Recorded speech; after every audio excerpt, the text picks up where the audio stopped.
سڵاو پرسی داخستنی ئەڵقەکانی قورئان خوێندن لە مزگەوتەکاندا لەلایەن وەزارەتی ئەوقافەوە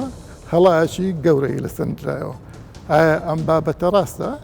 ئێمە لەم بەرنامەیەدا بە دوواداچوون بۆ ئەو بابەتاکەین بینەرماندا.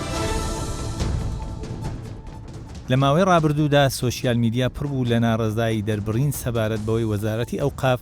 ئەم شوێنانەی قەدەغە کردووە کە قورئانی تێدا دەخوێندرێت و ئەوەشیان وەک دژایەتی خودا و پێغەمبەر لێکدایەوە و تەنانەت حیزبی ئیسلامی هەبوون کە بە هەمانمانە بەیاننامەیان دەرکرد. ئەمەش دەنگۆی زۆری لێککەوتەوە. ئەم ناڕەزایەتی و هەڵوێست وەرگرتنە لە کاتێکدایە کە وەزارەتی ئەوقاف خۆی دەیان مەڵبەندی قورئان خوێندنی کردوتەوە و هەزاران کەس تێیدا دەخوێنن. وێڕای سەدان حوجرە و پەیمانگە کە زانستی ئیسلامی تێدا دەخوێنرێت و ساڵانە دەیان کەس بڕوانامەی زانستی لە بوارەکانی شەریعەت و بنەماکانی ئاین و بوارەکانی تر وەردەگرن. لەم ئەڵقەیەدا دەمانەوێت بە دوواداچوون بکەین بۆ ئەم بابەتە بزانین تا چەند ئەم دەنگۆیە ڕاست بووە. ئایا وەزارەتی ئەوقاف دەیەوێت ئەم شوێنانە دابخات یاخود ویستویەتی ئەم شوێنانە ڕێک بخاتەوە تاکو و ڕێکخراوێکی وەکو داعش لەم شوێنانە دزەنەکەنە ناو عەقڵی گەنجەکانمان. بۆچی هەر کاتێک حکوومەتی هەرێم بابەتێک ئەوروژێنێ جا چ لە پەرلەمان بێ یاخود لە ناو وەزارەتی ئەوقاف بێ بچووکترین پەیوەندی بە ئیسلام و بە ئاینەوە بێ ئەکرێ بە هەڵا لە ناو سۆشیال میدیادا. ئایا حکوومەتی هەرێم بۆی نییە ڕێکخستنەوەیەک بکە بۆ هەموو کاروباری دینی؟ ئەی کەواتە وەزارەتی ئەوقاف ئیشی چییە؟ نمونەی باڵامان لە ئێستادا نمونەی هەرە نزیکمان بریتیە لەوەی کە وەزارەتی ئەوقاف گوایە بڕیاری داوە ئەڵقە مزگەوتیە نائیجازە دراوەکان دابخات. ئایا ئەم قسەیە تاچوە ڕاستە؟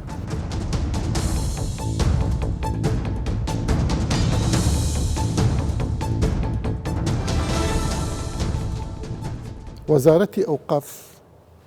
بەیاننامەیەکی دەرکرد لەسەر ئەو مزگەوتانەی قورئانیان تێ خوێندرێت ئەگەر ئیجازیان نەبێ لە وەزارەتی ئەوقافەوە ئەبێ ڕابگیرن. بەڕێزت چۆن ئەمە هەڵەسەنگێنی؟ طبیعەتی ژیان وایە، ژیانی کۆمەڵایەتی حیاتی ئیجتیماعی بەبێ تەنزیمان ناچێتە ڕێوار. کاتێک تەنزیمات ڕێخستن ئیلتیزام و پابەند بوون بە قانون بە یاسا ئیتر دوجار ژیانێکی نوێ میسالی دێتە کایەوە نسبیک کە بە طبیعەتی بەشەر بخوا دوجار. ئەمەش ئەگەر لەو ڕوانگەیەوە تەماشایکە با بڵێن بەم دیوە ئیجابێت تەماشای بکەی شتێکی باشە. ئیتر وەزارەتێکە نای وەزارەتی ئەوقافە و بەشێکە لە حکومات و دوجار موسساتی دینیش کە بریتە لە مزگەوت و باقی موسساتەکانی تر دوجار ئەمانە هەمووی سەر بۆ وەزارەتن هەر شتێک هەر چالاکێک کە ئەکرێ لە ناو مزگەوتانە و لە ناو دەستگا و موسساتی دینیە ئیتر خۆش شتێکی ئاسایی و طبیعیە لە چوارچێوەی ڕێنماییەکان بێ و لە چوارچێوەی ئەم تعلیماتانە بێ کە وەزارەت و حکومەت دەری ئەکاتن و ڕەنگە زۆر جار هەر چالاکێک لەم چوارچێوەیە بێ باشتر ئامانجەکەی بپێکەوە باشتر تەفعیل ببێ و چالاک بێ و ئامانجەکانی تەحقیق و بێتە جێ. ئەمە ئەم دیوە ئیجابەیە کە هەمومان لەگەڵینەوە هەمومان پێمان وایە کە جۆرێک ئەمە بریتە لە تەنزیمی ژیان، بریتە لە تەنزیمی فعالیات و چالاکیەکان، بریتە لە تەنزیمی ئیداری، هەر ناوێک لە ناوەکانی لێئەنێ. ئەمە ئەم دیوە ئیجابەیە کە شتێکی گرنگە دوجار بکرێتن. بەڵام دیوێکی تری سلبیشی هەیە، یعنی لە کۆمەڵگەی ئێمە چ لە ڕووی سیاسی، چ لە ڕووی ئیداری، چ لە ڕووی دینی کێشەیەک هەیە ئاوێک بە نەوعێک ڕژاوە کۆکردنەوەی زۆر ئاسان نییە. پێویستی بە ژینگە سازی هەیە، پێویستی بەوەیە کە ڕێگای بۆ خۆشکەی، پێویستی بەوەیە کە لێک تێگەیشتن دروست بکرێتن. یعنی بۆ نمونە لە وڵاتی ئێمە شتەکان ینی مەبادئی نیشتیمانی زۆر کەمە. یعنی ئەمەندەی کە هەیە زیاتر جۆرێکە لە دروشم و دروشم بازی واتە شتێکمان نیە. حتا لە ڕووی ئیعلام و ئێمە ئیعلامێکی نیشتیمانیمان نییە. ئیعلامەکانمان هەمووی حیزبین بەگرە شخصی. لە چییە؟ بەڵێ حتا تەنانە دوای لێ هاتووە ینی بەشێک لە سێکتەرەکانی ژیانی ئێمە هەر هەمووی بووە بە شخصی بە حیزبی بە لایەنداری بەم شتەوە تا شتێک نییە ناوی شتێکی نیشتیمانی بێتن. ئەمە وای کردووە ئەم ئاوا ڕژاوە کە من بۆ خۆم کاتێک پارەم ئەبێ ئەچم ڕاگەیانێکدا ئەنێم حیزبێک دروستەکەم باش ئەوە ئازادیە. بەڵام ئەم حیزبە دینیە ئەم کۆمەڵە ئەم خەڵکە بۆچی وا سەیرەکەن کە ئەمە یەکسەر دژی دینە؟ بۆ وەک تەنزیمێک سەیری ناکرێت نەخێر ئەمە خۆ شتێکی هەڵەیە پەیوەستە بە نەبوونی سەقافۆعی و هۆشیاری دوجار مامۆسایەک لە مزگەوت لە ئەدرێ ئەڵێن دین لە خەتەردایە خۆ ئەمە شتێکی غەڵەتە ئەمە مانای ئەوەیە کە ئێمە هێشتان لە حاڵەتی تەخەلوف دەین لە حالەتی دواکەوت و نەبوونی هۆشیار و وەعیمان هەیە لە پێتونی ئەم بەکەن نەخێرنە ئەمە ئێتر خۆ ئەمەش بەشێک ئەگەر ئەوان بدوێنی پێیان وایە ئەمە شتێکی سیاسی لە پشتەوەیە و ڕەنگە بە شتێکی ئیداری تێنەگەنەوە ڕەنگاوانش قسەیەکیان هەبێ مەبەڕی ڕووبیانوەکەن بۆ مۆزوع هەبێ ئەڵێن لەبەرەوەی خەلفێت و باگراوندێکی سیاسی بۆ ئێمە قبوڵی ناکەین یان جۆرێک لە جۆرەکان ئەوانەی کە خوان لە مزگەوتەکانە با بڵین گەنجێک کە خۆ هیچ نازانە سەر بە حیزبێکی دیاری کراوە یا سەر بە ڕەوتێکی وەکو سەرلەفیە ئەو خۆی بە مەبەستێکی ڕاکێشانی خەڵک ئەوە ناکە بە مەبەستی سیاسی کەسێک کە حیزب بێ و بڕیارە ئایدیایەکی هەبێ ئایدۆلۆژیایەکێ بێ استراتیژ و ئاراستەیەکێ بێ ئیتر دوجار وفقی ئەو بەرنامەی خۆی ئیتر ئەوێ خەڵک پەروەردەکە ئەوێ خەڵک ڕابچێشەوە ئەمە بەڕای من بە وەچوونی شتێکی نۆرماڵە کاتێک کە عەفوەن کاتێک کە ئەم هێڵە سوورانە نابەزێنێ کە لە ناو نیشتیمان و خاک وڵاتەکە تا کە پێی گوترێ هێڵی سوور جا ئەمنی قەومیە یان هەر شتێکی ترە بەڵام کاتێک کە دەگا تەجاوزی ئەم هێڵانە ئەکا ئیتر ئەو کات پێویستی بە محاسبە و لێ پێشینەوە استیغلالی مزگەوت و قورئانی پیرۆز بۆ مەبەستێکی سیاسی خۆی بۆ خۆی هێڵی سوور من نازانم مەبەست لە ئیستیغلال چیە چونکە ڕەنگە من پێم وابێ یعنی ئێمە وەکو کورد وەکو دەوڵات وەکو حیزب وەکو سیاست وەکو ئەمانەی کە سیاسەتی ئەم وڵاتە بەڕێوەبن دوجار من پێم وایە وەکو فکری خۆم پێم وایە کە پێویستمان بە بەکارهێنان و ئیستیغلالکردنی دین هەیە بۆ پرۆژەکە بە شێوەیەک لە شێوەکان من مەبەستم ئەمەیە گەنجێکی ئەلم شوێنە ئەمە مزگەوتە ئە لەو قوش بنا دانیشە 5-6 گەنج 5-6 مناڵ بە دەوری خوا کۆکاتەوە بە حساب قورئانیان پێڵێ دوای دوو مانگسەرێکی ناینووسیون لە ناو ئەشبالی حیزبە مەسەلەن لە ناو نازانم چی ئەمام حاڵەتە هەیە لە قەدیمەوە جەناب ئەزانی کە تر بازێ خەڵک کە بوون ئەیان خوێن تەڵەبە بوون قوتابی بوون کاتێک خۆیان لە ناو حەوزی حیزبی ئادۆزیەوە بەبێەوە خۆیان ئاگیان لەبێ ینی حاڵەتێکی نێگەتیڤە سلبیە ئیجابی نییە بەڵام دوجار بەگشتی یعنی شتەکە ئەوەندە مەترسیدار نییە تۆ بیکەی بە قەزیەیەکی گەورە چونکە دوجار ئەمانەش حیزبن ینی من خۆم عەلمانێتم قبوڵە بە معنای محایەتبوونی ئیجابی ئەگەر عەلمانەت بە معنایەکە بێ من قبوڵمە بەڵام معنای ئەمە معنای چیە معنای ئەوەیە کاتێک کە حیزبێکەیە اینجا ئایدیایەکە ئیسلامیە عەلمانیە لیبرالیە هەر مارکسیە هەر شتێکی ترە دوجار ئێتر تۆ ساحە و پانتایە سیاسەکەی لێ بچووک بکەیەوە معارەزە بوون تەوقی بکەینێلی معارەزە بێ لەلایەکەوە ئەمە پەروەردەیەکی دینی ئەکا ینی ئەمەش نێ یعنی پێم وایە من پرسیارەکەم ئەوەیە تۆ چی بکە ئەم حیزبە چی بکە باشە پێتوانێت ئەحزابی سیاسی دینی زۆرتر ئەم گەنجانە لەڕێی ئەم دەرسانە و پڕەکەن لە ڕق لە نیشتیمان وەک خۆتەڵی لە نەتەوە کابرا بە ئاشکرا لەسەر مینبەرجنی و بنەتەوە بە نیشتیمانەوە شتێک ئەمە جۆرێکە لە تۆمەدەمەوە ساغ بکرێتەوە شتێکی خەتەرە لەسەر مینبەر خۆ بە زانی کاک سۆران شتی خراپتریش هەیە بەڵام چاوپۆشی لێکرێ هەندێک شتەیە من بە ئینساف و دادپەروارانە قساکەم بەڕاستی وەک چی یعنی بۆ نمونە ئێستا لە وڵاتی ئێمەیە پاڵپشتی ڕەوتێک ئەکرێت دەرگای مزگەوتیان بۆ ئەکرێتەوە و جنێویش ئەدان خەڵک کافر ئەکان خەڵک موشریکەکان خەڵک دار و بەردەکان دەچێت دادگا شکاتیان لێ دەکەی دەسەڵات پشتی ئەوان ئەگرێ یعنی بۆچی ئەم دوو فاقی هەبێ ینی بۆچی ئەم دوو ئاراستەیە هەبێ دوو ئایدە جیاوازەبێ یعنی بەڕاستی من ئێستا خۆم شتێکم لەبەردە سایەنووس یعنی من ئێستا لە مەترسێکی زۆر گەورەدا ئەڕوانم ئەویش ئەوەیە جۆرێک لە هەمان ئیتیفاقی نێوان ئالی سعود و ئالی عەبدولوهاب لێرەیە دووبارە بێتەوە بەڵام بە ئینسافانە ماوەڵ یعنی شتێکیان کردووە هێڵی ئەمنی قەومی بەزێنێ ئەی کابراکە کەسێک ئەگەر ئەمەی بەزان ئەوە قانون هەیە و دادگا هەیە و هەموو شتێک ئەتوانی بەس ئەتوانی بەسێ بسەپێنی ئەو دوسێ گەنجی کۆ کردوتەوە لەوێ بە ناوی قورئان خوێندنەوە کاتێک کە گەنجێک مەسەلەن لەوێ قورئانە خوێنەوە دواتر ئایدیایەکی تر فێر ئەکرێتن و تووشی تەحریفی سلوک ئەبێ ئیتر ئەو کاتە دیارە شتێکی پێوتراوە هەمومان ئیسلامی بووینێن من خۆم لە مزگەوتا پەروەردە بوو پێم وایە ئەمە پەیوەستە بە سەقافەتەکەەوە ئەمە مشکلەمان لە سەقافەی دینی هەیە ئوستاز یعنی لە مزگەوتەکە فێر کراوە تر لە مزگەوت بیان لە گەنجێک 2 ساڵ لە خۆم گەورەتر بووە بە مامۆستام و ئەم قسانەی فێر ئەمە لە ئەساسەوە حیزبێک ئاوە هەر حیزبێک ئەگەر ئاوە نەشئەکەی بێ ئایدۆلۆژیایەکەی ئاوە لەسەر بنەمای تەکفیری خەڵک بێ هەر حیزبەکە ئیلغا بکرێتەوە باش نەک قەید و قویدی بۆ دابدرێت بەڵام وا نازانم یعنی شێوەکە تا ئێسا ئەوەندەی من دیراسە و لێکۆڵنەوە لەسەر کردو ئەوەندە شتەکە یعنی ما معناه و شەرم نەکەین ئەوەندە شتەکە مەزاهیری سیاسی پێوە دیارە مەزاهیری ئیداری پێوە آخر مەزاهیری سیاسی من ئەوێستم ئەم پرسیارە بکەم ئۆستاز پێت وانییە ئەمانیش يعني أحزاب وروتة دينية كان هذا أحزابنا روتي ديني كروتي سلفيش بس بين قوسين تبود لي روتي ديني نازم رباشترين بلي روتي إسلامي بابلين روتي إسلامي شوية بين إسلامي ودنيا دوختي دكش دولة إسلامية ببلان دولة دينية روتي إسلامي كسلفي شجرته صوفي شجرته أواني شجرته هذا كي شري قرخ كردني قصة كردن بناي الدين واكا بلي من نريد دينم نك أوقاف نك مثلا يجتي زمان بيتواني أما الشري أو أكرت أوقاف جرانها شري أو بكات قبل من نريدين منكتو خوي نا أوان نريدين نا أوقاف نريدين أصلا لا أساس هو أبي أم فكرين وينراتي وتمثيل لا بدري آخر لا نبدأ أو مصلحتي لو شون كواتا بيسمان بالريفورم وإصلاح وشاك سازيه ما لا أساس هو أبي ما بتشين أما تشاكينه أم فورما للتدين ولدين دارية تشابكينه شون تشاكا كريتو زور أصلا تشاكا كريتو كاتك تو إعدادي خطباء شي باش بكي كاتك تو مامۆسایەکی باش پەروەردە بکەی بە کۆمەڵێک فڵتەردا تێبپەڕێ مامۆسایەکی ئەکادمی من کتێبێک من لە بەردە سایە ئینوسمەوە ریفۆرمی ئیسلاحی ئاینی يعني باسی ئەم کلیلانە ئەکەم کە چۆن ئەم شتانە ئەکرێ ئینشاڵڵا يعني ئێمە کێشەمان لە کۆمەڵێک سێکتەرە ئەبێ وەزارەتی ئەوقاف بەو شتانە دابچێتەوە يعني ئێستا هەندێک شت هەیە بەڕاستی وەکو ڕەخنەیەکی بە زمانی گوڵ ئەگەر بگرین لە وەزارەتی ئەوقافە يعني باسی پێکەوەژیانەکە بەڵام هیچ شتێک لەم ڕوکنانی کە پێکەوەژانی پێوە دیارە ئەم با من شتێکتر عەرزکەم فترەیەکی زۆر کەسی ئیسلامی سیاسیش و وەسەر بە حیزبی ئیسلامی توندیش وەزیری ئەوقاف بوون ئەوانچیان کرد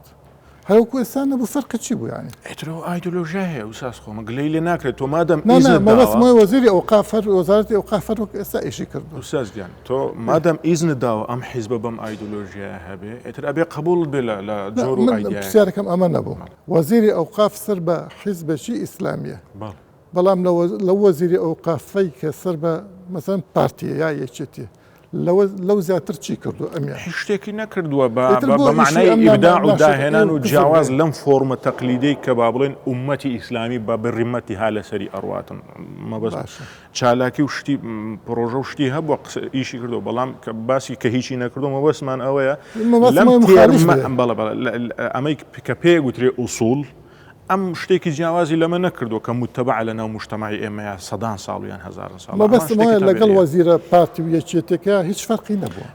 یعنی ناتوان هەر ئەوەندە ئەتوانی بی کە تۆش بێ وەزیر هەر ئەوەندەت پێەکرێ ئەگەر لە ئەساسەوە شتەکان چاک نەکەیەوە لە ئەساسەوە ئەبێت دەسەڵاتی سیاسی کوردی باوەڕی بە ریفۆرم و چاکسازی ئاینی هەبێ گفتوگۆیەکەمان فکریە یعنی نامانەوێت کەس عاجز بکەین و ڕەخنەشمان لە کەس نییە بەڵام کاتێک تۆ حیزبێک لە کارنامەکەیە لە دەستورەکەیە لە پرۆگرامەکەیە خۆی بە ئەلمانی ناساندووە ئێستا لە من و تۆ مەلای زیاترە لە ئەحزابی ئیسلامی مەلای زیاترە مزگەوتی زیاتر بەدەستەوەی زیاتر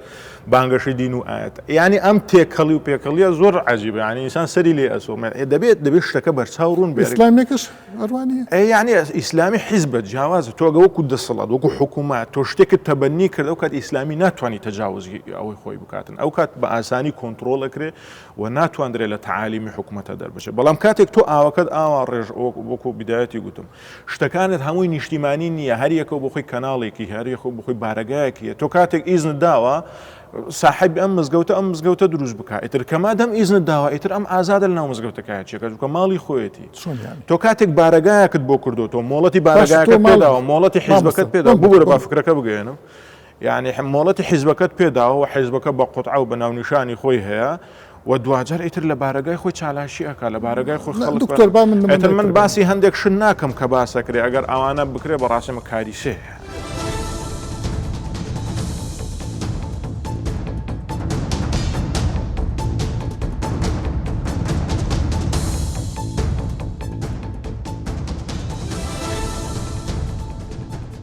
سڵاو مامۆستا ماوەیەک لەو پێش زەجەیەک دروست بوو کە گوایە ئێوە بڕیارتان داوە با بڵێن بنکەکانی فێرکردنی قورئان ئەبێ ڕابگیرن یعنی ئەم نووسراوەتان بۆچی کردیەوە مەبەستان چی بوو لە ڕاستیدا ئێمە بە هیچ بڕیارێکمان نەداوە کە بڵین باسی داخستنی هیچ شوێنێکمان کردوێ. ئێمە نووسراوێکمان کردووە، نووسراوەکە ئاراستەی وزارەتی ناوخۆ کراوە. مەبەست لی ئەوە بۆ کە ئێمە وزارەتی ئەوقاف و کاروباری ئاینی بە پێی یاسای ژمارە 11 ساڵی 2007 بەرپرسین لە سەرچەم ئەو چالاکی ئاینانی کە لە کوردستانە ئەکرێ. مەقسەد لە نووسراوەکەی ئێمەش تەنها ئەو لایەن و ئەو ڕێکخراوانن کە بە فەرمی مۆڵەتیان نییە چالاکی ئاینی ئەنجام دەدەن. داوای هەمە هەنگیمان کردووە لەگەڵ وزارەتی ناوخۆ بۆ ئەوەی کەوا ئەو بەڕێزانە کار و چالاکی ئاینیەکانیان بە فەرمی بکەن. باشە، چالاکی ئاینی مەفهومێکی فازە فراوانە. مەبەستت چییە؟ یاخود مەبەستان چییە وەک وەزارەت؟ مەبەستمان ئەوەیە کە چالاکی ئاینی لای ئێمە وەک وەزارەتی ئەوقاف و کاروباری ئاینی کردنەوەی بنکەکانی قورئانی پیرۆزە، فێرکردنی خەڵکانە لە بواری ئاینیدا لە مزگەوتەکان، لە مزگەوتا بێ، لە ماڵا بێ، لە مەقەڕا بێ، لە هەر شوێنێکا بێ. ڕقی شەرعیە بە ناوی ڕقی شەرعی و ئەو بابەتانەوە ڕێکخراو هەیە دامەزراوە، بابەتی سیحرە، بابەتی جادووە، بابەتی ئەو شتانە کە تێکەڵی دەکرێت. زۆر جار چالاکی ئاینی مەبەستمان لەوەیە کە زۆر جار پێشبڕکێ دەکرێت، پێشبڕکێی قورئانە، پێشبڕکێی فڵانە، ئەوەیە خەڵکانێک مۆڵەتیان نییە ئەو کارانە بکەن. دەبێ ئێمە بزانین ئەو کەسانی کە ئەو کارانە ئەنجامەدەن مۆڵەتیان نییە بەچی یاسایەک ئەو کارانە کە ئیشی ئێمەیە ئەوان ئەنجامی دەدەن. دەوری ئیمام و خەتیبی دەکەنەوە، دەوری تەجوید دەکەنەوە، دەوری فڵان دەکەنەوە. کاری حیزبی نییە بە ناوی دینیەوە ئەوەی ئەکرێت یانی. ئێمە ناوی هیچ لایەنێکمان نەهێناوە. حیزبی بەگشت یعنی هەر حیزبێکش لە کوردستانە ئەگەر ئەو کارە بکە، ئەگەر لە پەیڕۆ پرۆگرامی خۆیان نەبوو بێ، ئەو پێچەوانەی یاسایە بۆی ئێمە نووسراومان کردووە. جا کامیان لە پەیڕۆ پرۆگراما باسیێوان کردووە کەچن لە مزگەوتەکانە یا بنکەکەنەوە بۆ قورئان خوێند. ئەوە ڕێگەی ئەوە ئێمە ڕێگەی وزارەتی ناوخۆ ئەوان ئەو بەڕێزانە ئیشی ئەوانە ئێمە پێمان بڵێن ئەو لایەنانەی کە ئێوە مەبەستانە فێرکردن و لەبەرکردنی قورئان و بابەتی ڕقی شەرعی و بابەتەکانی تر ئەوانە ئایا فەرمینیان نافەرمی؟ باشە، ئەم هەڵایە هیچ بنکەیەکتان داخستووە ئێوە یا هیچ مزگەوتێک منعتان کردووە لەوەی قورئانی تیا بخوێنرێ؟ من لە ڕێی بەرنامەکەی جەنابتەوە، یعنی بەداخەوە ئەو بێویژدانی کە بەرامبەر خودی وەزیری ئەوقاف و شخصی ئێمە و وەزارەتی ئەوقاف کرا لەو بابەتەیە، بەڕاستی بابەتێکی زۆر زۆر ناپرۆفشناڵە تعامل لەگەڵا کرا. زۆربەی کەناڵەکان بەداخەوە زۆربەی لە سوۆشیال میدیا زۆر بە قورسی ناو ئێمەیان زڕاند، ناو وەزارەتیان زڕاند. یعنی بەڕاستی ئێمە هیچ بنکەیەک یا هیچ شوێنێک یا هیچ لایەنێک تا ئێستا بڕیاری داخستنمان نەداوە. ئەوە ناحەقیقە بەرامبەر وەزارەت کرا. مامۆستا سۆران، ئێمە لە وەزارەت خاوەنی زیاتر نزیکەی 100 بنکەی فێرکردن و لەبەرکردنی قورئانی بکەم. یعنی بەڵێ ئێمە لە وەزارەتی ئەوقاف خۆمان بە خاوەنی بنکە دەزانین و 100 مۆڵەتمان داوە لە بنکەکان، لە شوێنەکان، لە شارۆچکەکانی کوردستان بەپی ڕێنمایی وەزارەتی ئەوقاف. ئەخران لەوانەیە تۆ بە شەرعی نەزان کە داوای ئیجازە نەکە. ئەو کەسانی کە بەشداری هەڵبژاردن دەکەنەوە خۆی ئەترافێکە بە حکومەت و بە حکومداری ئەم کوردستانە و دوایەوە حکمی ئیسلامی یا هەبێ یا نەبێ، ئەوە بابەتێکی اختلافیە لە بینی فوقەهای ئیسلامە کە حەسم کراوە کە بابەتەکە چۆنە. لێرە شوێنی باسکردن نیە، بەڵام ئێمە بەستمان ئەوەیە کە هیچ بنکەیەکمان دانەخستووە و نیازی داخستنی هیچ بنکەیەکی خۆمانمان نییە و ئەمانەوەی ئەو بنکانی کە کرانەتەوە مۆڵەتیان هەیە هەمان بین. ئەو شوێنانێشی کە بە شێوەیەکی نایاسایی کار دەکەن داوای هەماهەنگیمان کردو لەگەڵ برایانمان لە وەزارەتی ناوخۆ بۆ ئەوەی کەوا بابەتەکە ڕێک بخینەوە. مەبەستەکە هەر ئەوەندە بووە، یعنی هەر لەوە زیاتر نییە بە هیچ شێوە. ئەم هەڵایە لەسەر چی بوو؟ یعنی ئەوە بەڕاستی ناحەقیقی زۆر گەورە بوو بەرامبەر بەراوردی شوێنانی تر بە مؤسساتی ئاینی بکرێ. یعنی بەڕاستی ئەو کەسانی کە ئەو قسانە خراوەتە مێشکیانەوە، یعنی بەڕاستیەوە ئاراستەیەکی زۆر خراپە بۆ کوردستان، چونکە ئێمە خاوەنی 100 بنکەین، خاوەنی 21 مەدرسەی ئاینی تازە وەرمان گردووەتەوە، خاوەنی 133 حوجرەی فێرکردنی عولەمای کوردستانین، خاوەنی 6000 مزگەوتین، نزیکەی 7000 مؤسسەی دینیمانەی لە کوردستان ئێمە سەرپەرشتی دەکەین. ئێمە کاری جوانمان کردووە، کۆنفرانسمان کردووە، دەوراتی بەردەواممان هەیە بۆ مامۆستایانی ئاینی، 3000 مامۆستای ئاینی لە بادینانەوە تا گەرمیان ئێمە لە ماوەی 6 مانگە خولی گەورەمان بۆیان کردوێتەوە ڕاهێنان لە بوارە جیاجیەکانی کوردستان. مامۆستا ئەفو بمبورە ئەوانەی قسە ئەکەن زۆرتر چین. خۆی ئەگەر جەنابەت متابعەیەکی سوۆشیال میدیا بکەی ڕسم دیارە، بەڵام ئەوانەی کە لە پشتی ئەو پەیجەوە بەکرێ گیرا و کار و کەسابەتیان لەسەر ئەوەیە کە هەر ڕۆژێک کەسایەتیە بکەنە ئامانج، هەر ڕۆژێک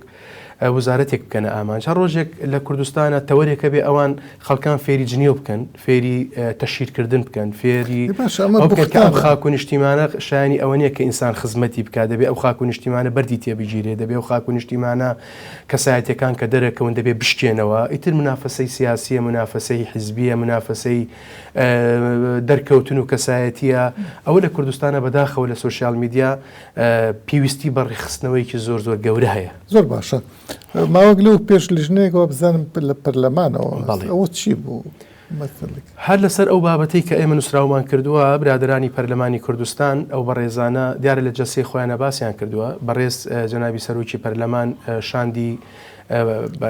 لژنەی ئەوقافی کوردستان سەرۆکی شاندەکە مامۆستا مەلا هەورامانە لە کۆمەڵە مامۆستا ئەسماعیل سیجیری لە فراکسیۆنی یەکگرتووە و مامۆستا مەلا وەیسی لە فراکسیۆنی پارتی و کاک فەیسەڵ لە فراکسیۆنی یەکێتی هەر چوارە لە 28 مانگ تەشریفیان هێنا بە وەزارەت بە سەرۆکایەتی جەنابی وەزیری ئەوقاف سەرپەرشتی کۆبوونەوەکەی کرد لەگەڵیانە دوای ئەوەی کە ئەو قسانی کە ئێستا من بۆ جەنابەت باسێکەم کە ئێمە مەبەستمان داخستنی هیچ شوێنێک نییە و ئێمە دژایەتی دین ناکەین ئێمە ئەمانەوێ قورئان و زانستی قورئان و زانستی فەرمودە و ئیسلام بە شێوازێکی جوان و ڕێک و پێک بۆ خەڵکی کوردستان بەرقەرار بێ ئێمە هەوڵمان داوە ئەو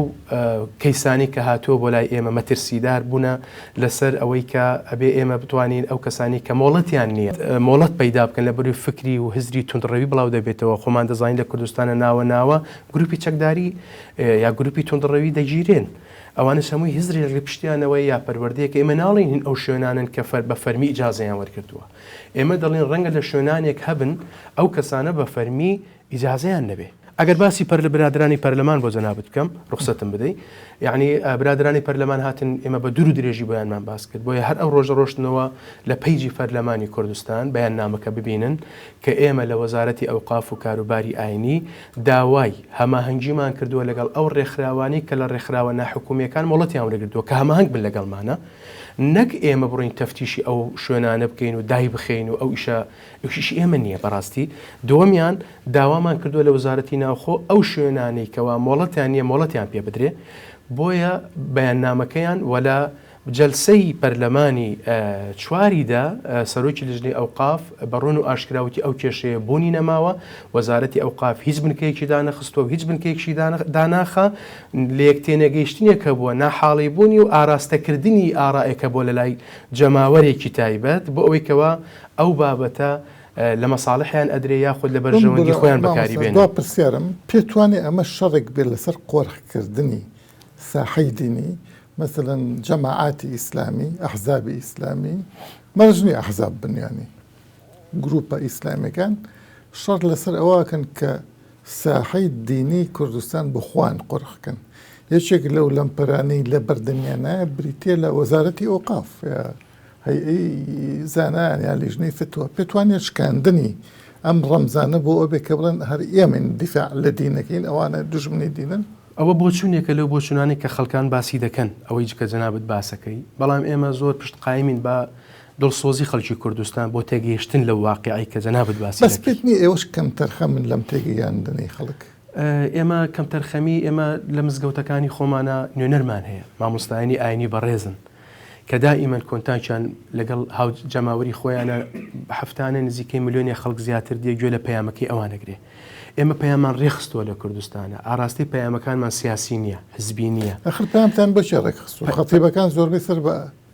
ئیتیجاهی نەخێر هەرچە لەسەر بە ئیتیجاهی تریش بن بەڵام ئێمە ڕێنمایی تایبەتمان هەیە هەر ئیمام و خەتیبێک بە ڕێنمایەکەی ئێمە گوتار دەخوێنێتەوە